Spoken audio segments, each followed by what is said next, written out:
Good day, everyone. Welcome to That Friendly Writer Statistics and Data Analysis tutorial videos for TVL students. This is my YouTube channel where you can watch lots of statistics and data analysis videos. Today, we'll learn about the basic concepts of point estimation, namely the sample mean x bar and the sample standard deviation SD. All right, let's get started. Let's look at some known distribution facts about Filipinos. Some of the random variables here have known population mean mu and standard deviation sigma.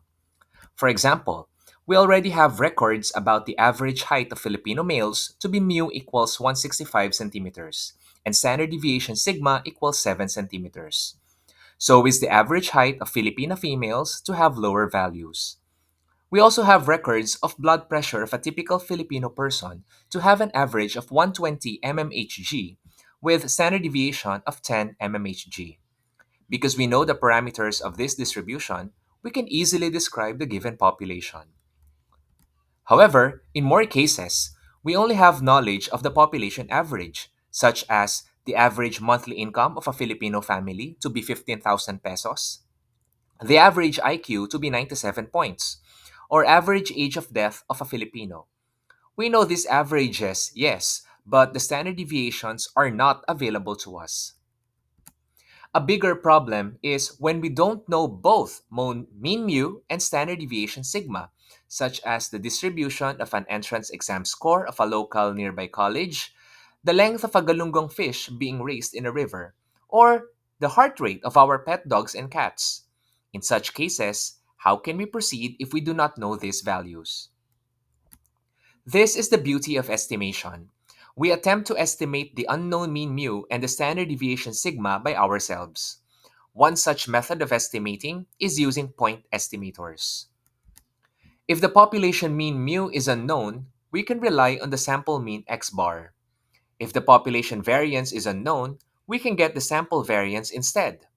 And if the population standard deviation sigma is missing, we can get the sample standard deviation SD as a replacement.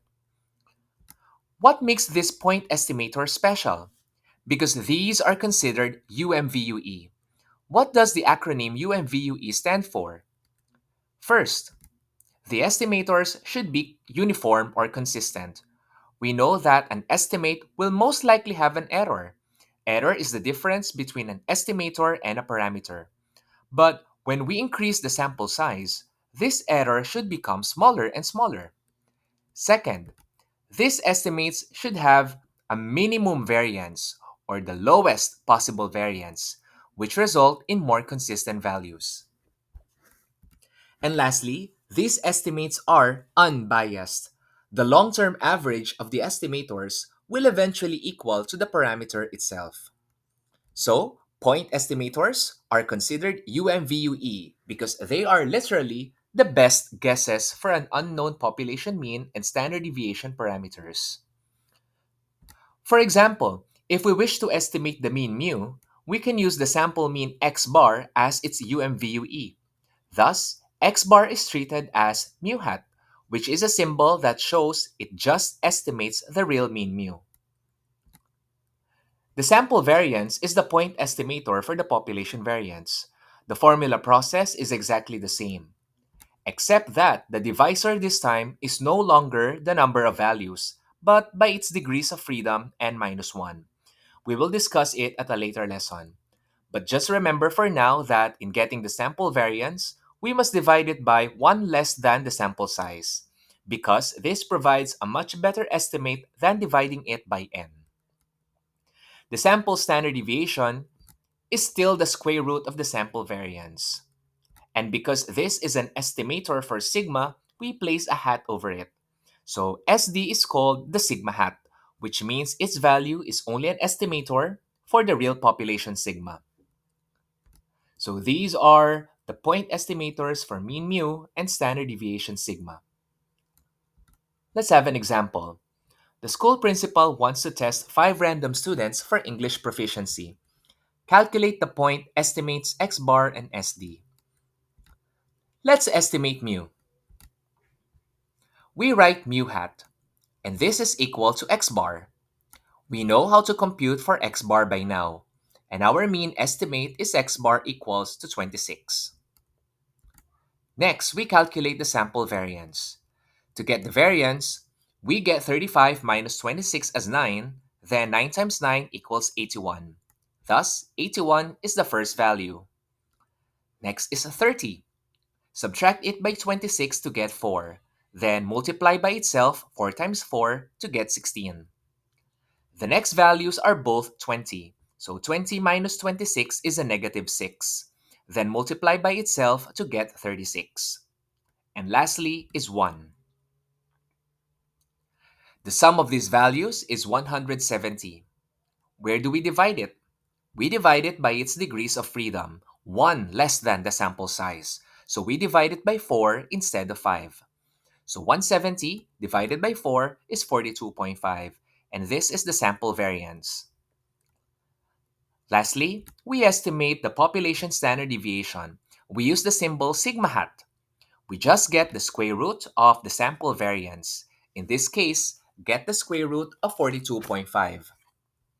And our estimate for sigma, the sample standard deviation, is the square root of 42.5, or roughly about 6.5 when you press this on a calculator.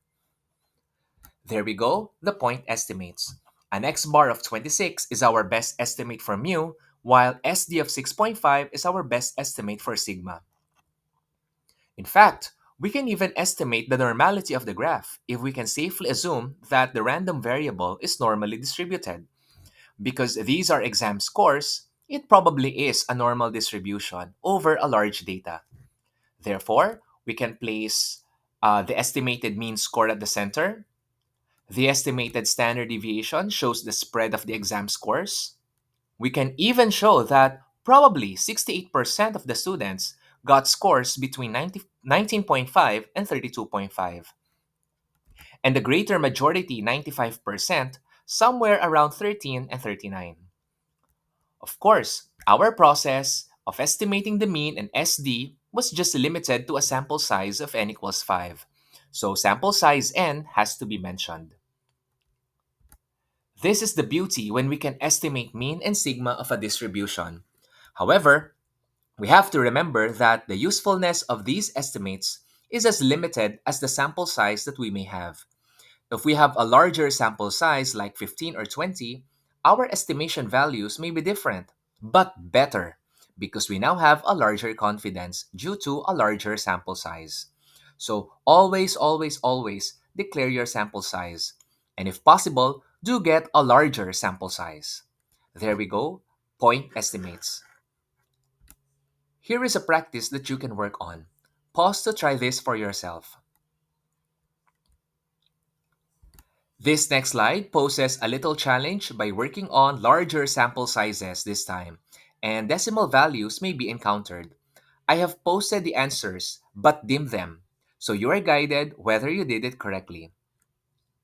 Alright, this concludes our video for today. Hope you learned something new and have a friendly day.